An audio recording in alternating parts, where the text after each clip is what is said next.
नमस्कार, आप देख रहे हैं एटीवी न्यूज राजस्थान और मैं हूं आपके साथ रमशा शमीम। आइए नजर डालते हैं आज कुछ खास खबरों पर। राजस्थान के बीकानेर में तेल भंडार मिल रहे हैं। अब तक बाड़मेर, सांचौर और बीसैन में पेट्रोल का उत्पादन हो रहा है। अब वहां से करीब 450 किलोमीटर दूर स्थित बीकानेर सालासर क्षेत्र में भी पेट्रोल का उत्पादन हो सकेगा। खान व पेट्रोलियम विभाग बीकानेर जोन में स्थित नालबड़ी और सालासर क्षेत्र में पिछले 2-3 वर्षों से साइज्मिक सर्वे करवा रहा था। उन सर्वे में खनिज तेल के प्रचुर मात्रा में उपलब्ध होने के भारी संकेत मिले हैं। इस संबंध में विभाग ने एक रिपोर्ट विधानसभा में भी पेश करी है। रिपोर्ट विभाग की शासन सचिव आंधनी ने तैयार की है। विभाग के मंत्री स्वयं मुख्यमंत्री भजनलाल शर्मा हैं। आंधनी को विभाग की कमान जनवरी 2024 में सौंपी गई थी।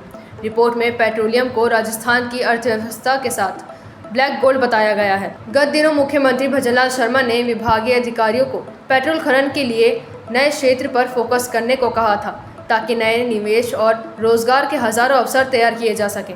सूत्रों का कहना है कि मुख्यमंत्री भजनलाल शर्मा विधानसभा के बजट सत्र के बाद जल्द ही बीकानेर नाल सालासर क्षेत्र का दौरा भी करेंगे। खान में पेट्रोलियम निदेशक भगवती प्रसाद ने बताया कि बीकानेर में 2 स्थानों पर पेट्रोल के संकेत मिले हैं। आगे टेस्टिंग का काम चल रहा है। इसके बाद व्यावसायिक उत्पाद तय हो सकेगा। पूर्वी दिल्ली में रहने वाले 11 साल के एक लड़के को खांसी की शिकायत बढ़ी तो उसके पेरेंट्स उसे गंगाराम अस्पताल ले गए। इस बीच लड़के की तबीयत बिगड़ती गई। उसे सांस लेने में तकलीफ होने लगी।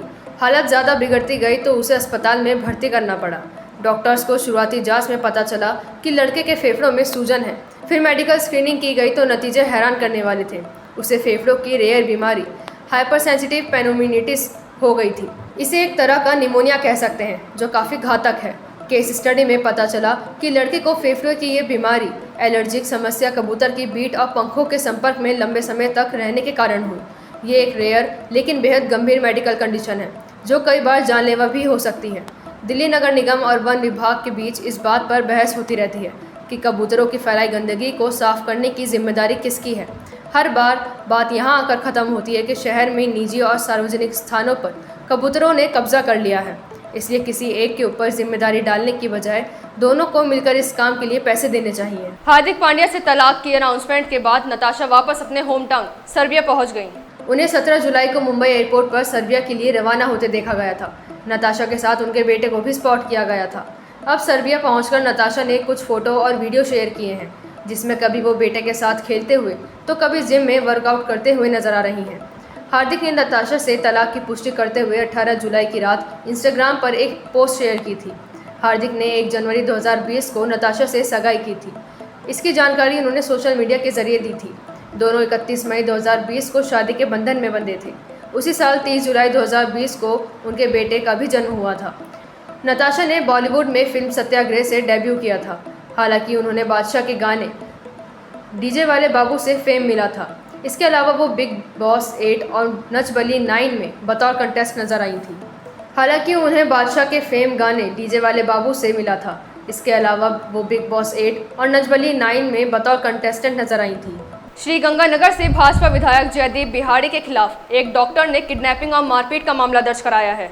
बताया जा रहा है कि विधायक सोशल मीडिया पर की गई टिप्पणी से नाराज थे। शुक्रवार रात 12 बजे के करीब एसपी गौरव यादव ने एफआईआर दर्ज होने की पुष्टि की। डॉक्टर श्याम सुंदर अरोड़ा ने एफआईआर दर्ज कराई है। वहीं विधायक पर मुकदमे से व्यापारियों में नाराजगी है। कई एसोसिएशन ने आज श्रीगंगानगर का बाजार बंद रखने की घोषणा की है। केस दर्ज होने की चर्चा शुक्रवार देर शाम से ही थी, लेकिन कोतवाली थाना एसएचओ पृथ्वीपाल सिंह ने ना तो थाने में मिले और ना ही फ़ोन उठाया। देर रात एसपी ने केस दर्ज होने की पुष्टि की, लेकिन उन्होंने मामले को लेकर कोई जानकारी नहीं दी। किसी अधिकारी ने फ़ोन अटेंड नहीं किया तो किसी ने मामले की जानकारी होने से ही इनकार कर दिया। इस संबंध में जानकारी के लिए विधायक से भी संपर्क नहीं हो सका। सूत्रों के अनुसार डॉक्टर ने विधायक के जन्मदिन पर उनके खिलाफ सोशल मीडिया पर टिप्पणी की थी। इसके बाद से विधायक नाराज थे। रूस की जेल में 479 दिनों से कैद अमेरिकी पत्रकार इवान ग्रेस्कोविच को 16 साल जेल की सजा सुनाई गई है। रूस की कोर्ट ने इवान को जासूसी के मामले में दोषी ठहराया है। कोर्ट के दस्तावेज के मुताबिक इवान अमेरिकी खुफिया एजेंसी CIA का एजेंट है, जो रूस के यूराल शहर में एक मिलिट्री टैंक फैक्ट्री की जासूसी करते पकड़ा गया था। रिपोर्ट्स के मुताबिक इवान को पहले येकातेरिनबर्ग के यूराल शहर में 3 दिन तक कमरे में बंद किया। इसके बाद उसे कोर्ट के सामने पेश किया गया। इवान को मार्च 2023 में यूराल में रिपोर्ट के दौरान गिरफ्तार किया गया था। वह अमेरिकी अखबार वॉल स्ट्रीट जर्नल का पत्रकार है। 30 साल पहले शीत युद्ध खत्म होने के बाद ये पहली बार है जब रूस में किसी अमेरिकी पत्रकार को सज़ा सुनाई गई है। कोर्ट के फैसले पर अमेरिकी राष्ट्रपति जो बाइडेन ने हैरानी जताई है। उन्होंने कहा कि ईवान को इसलिए टारगेट किया गया है क्योंकि वह एक अमेरिकी नागरिक है। उन्होंने कहा कि ईवान को इसलिए टारगेट किया गया है क्योंकि वह एक अमेरिकी नागरिक है। इससे पहले रूस की फेडरल सिक्योरिटी सर्विस यानी FSB ने आरोप लगाया था कि ईवान ने अमेरिका के कहने पर रूस के मिलिट्री इंडस्ट्रियल कॉम्प्लेक्स की जानकारी इकट्ठा की थी। आपको बता दें कि वे मॉस्को में रहकर यूक्रेन जंग और रूस की प्राइवेट मिलिट्री वैगनर ग्रुप को कवर कर रहे थे। उनकी आखिरी रिपोर्ट जंग की वजह से तबाह हो रही रूस की अर्थव्यवस्था पर थी।